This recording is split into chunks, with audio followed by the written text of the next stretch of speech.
saveur divine. Cette bonne nouvelle du royaume sera prêchée dans le monde entier pour servir de témoignage à toutes les nations.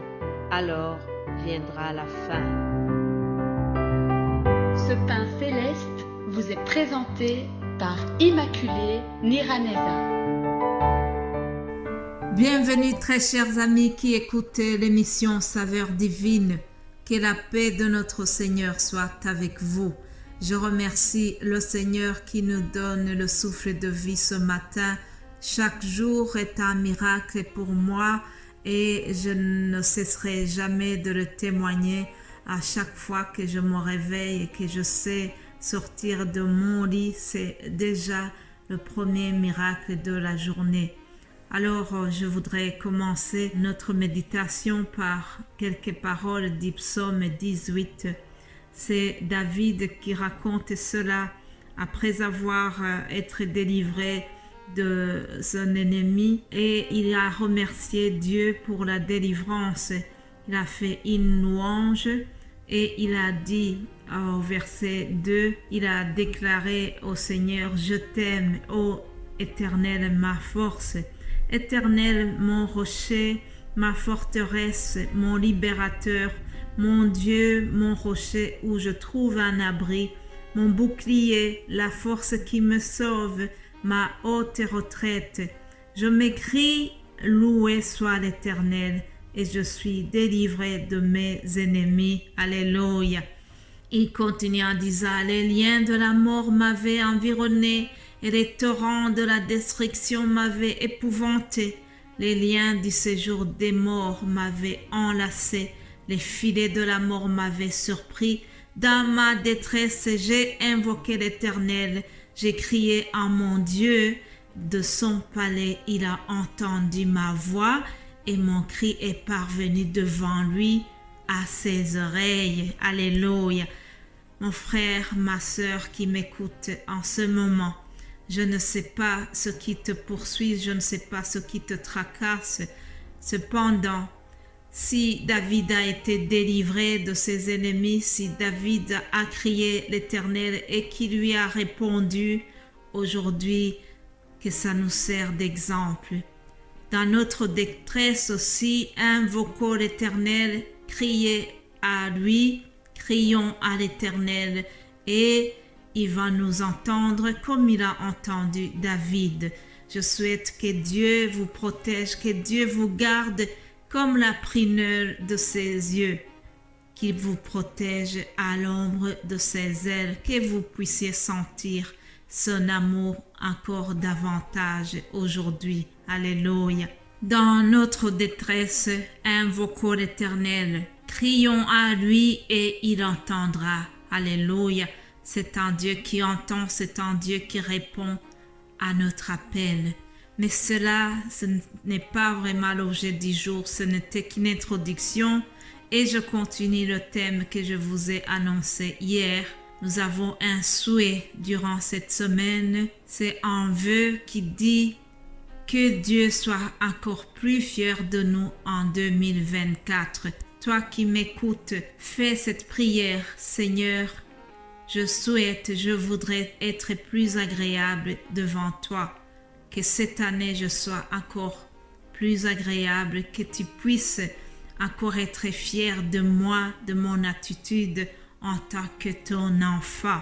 C'est ma prière et je souhaite que ce soit la vôtre aussi. Aujourd'hui, je vais vous parler de Corneille, un homme qui a touché le cœur de Dieu par ses prières et ses aumônes.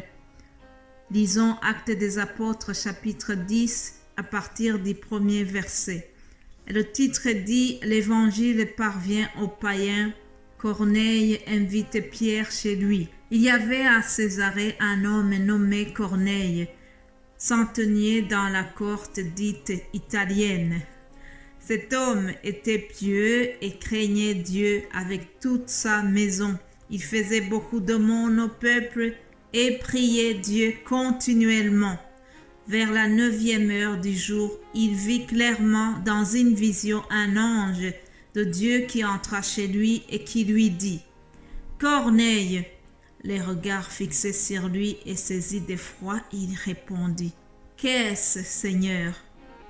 Et l'ange lui dit: « Tes prières et tes aumônes sont montées devant Dieu et il s'en est souvenu. Envoie maintenant des hommes à Joppé et fais venir Simon, surnommé Pierre. Il est logé chez un certain Simon Corroyeur dans la maison et près de la mer. » Je ne lis pas la suite du texte, mais vous pouvez le lire chez vous. Retenez seulement que Corneille a touché le cœur de Dieu. Dieu a été fier de lui parce que c'était un homme pieux et il craignait Dieu. Corneille faisait des actes religieux. Il allait à l'église tous les dimanches, il priait.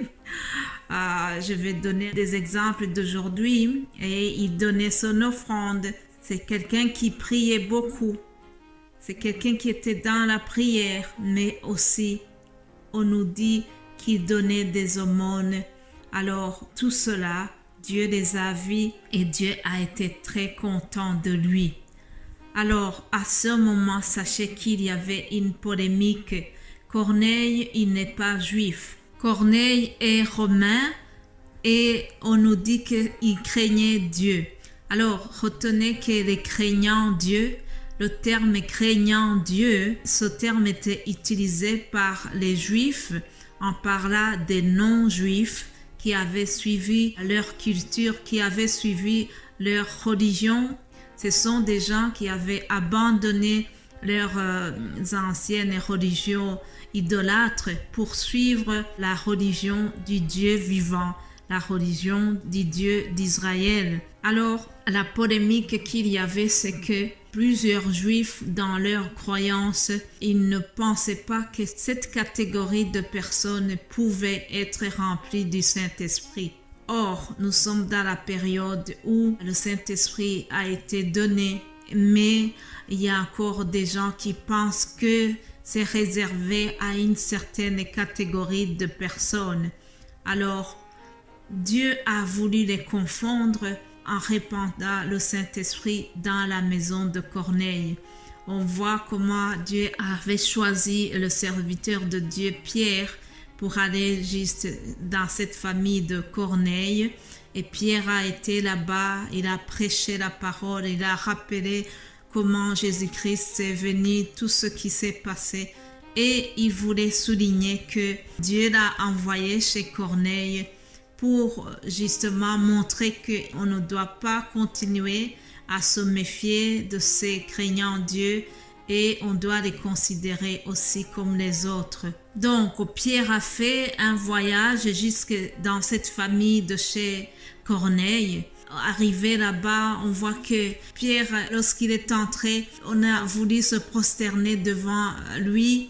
Tellement on le respectait, tellement on voyait Pierre comme quelqu'un de spécial. Et c'est vrai, ils avaient peut-être entendu parler de l'histoire, comment il a fait lever le paralytique. Donc pour eux, Pierre c'était un demi-dieu. Alors Pierre est allé dans cette famille chez Corneille. Rappelez-vous qu'il a été envoyé parce que Corneille avait fait des actes qui plaisaient à Dieu.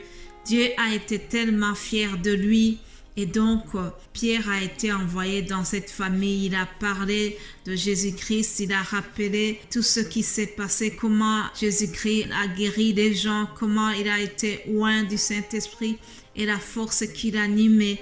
Et alors au verset 44, on nous dit que pendant que Pierre venait de prononcer cela, le Saint-Esprit est descendu sur tous ceux qui écoutaient la parole.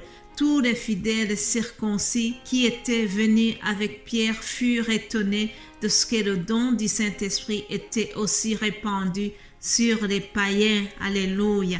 Et tout cela est arrivé pourquoi, chers amis? Parce que Corneille, le chef de cette maison, avait eu un comportement dont Dieu a été fier. Dieu était tellement content de comment Corneille s'est comporté. Il a touché le cœur de Dieu et voilà que toute la famille a été remplie du Saint-Esprit et même les amis qui étaient venus là-bas ont été remplis du Saint-Esprit Et tout cela est venu de l'attitude d'une seule personne. Alléluia. Vraiment, je bénis le Seigneur parce que, en vérité, devant lui, il n'y a pas de favoritisme. Mais dans toutes les nations, celui qui le craint et qui pratique la justice lui est agréable. Soyons agréables à Dieu. Au nom de Jésus. Amen.